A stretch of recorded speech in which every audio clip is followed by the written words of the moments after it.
বন্ধুরা, সবাই ভালো আছো তো? আশা করি সবাই ভালো আছো। আজকে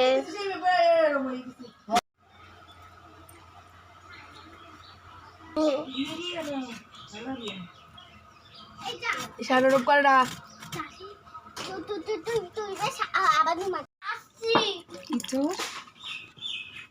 চিংড়ি মাছ। আজকে আমাদের বাড়ি ইঁচড় চিংড়ি হবে।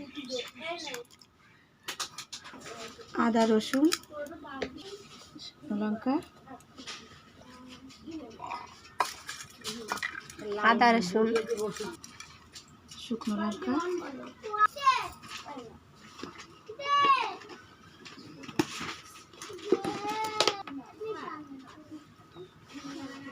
দিয়ে লবণ দিয়ে সেদ্ধ হবে।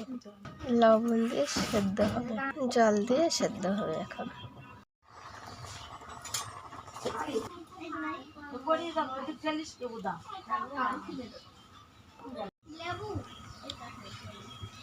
আলু সুন্দর করে আলুটা ভাজি করে নেব, লাল লাল করে।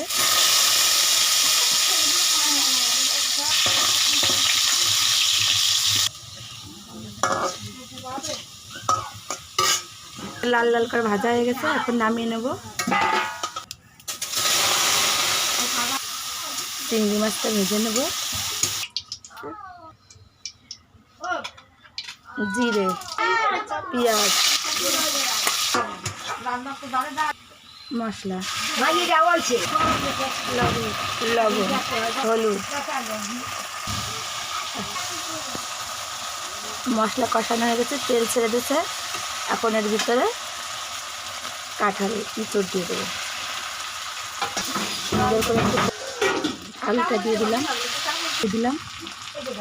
মাছগুলো দিয়ে দিলাম।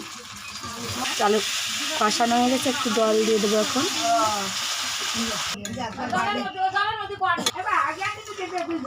এখন হয়ে গেছে, নামিয়ে দেবো। বেশি গেছে, এরকম প্রচুর হয়ে গেছে, আর হবে না। হয়ে গেছে।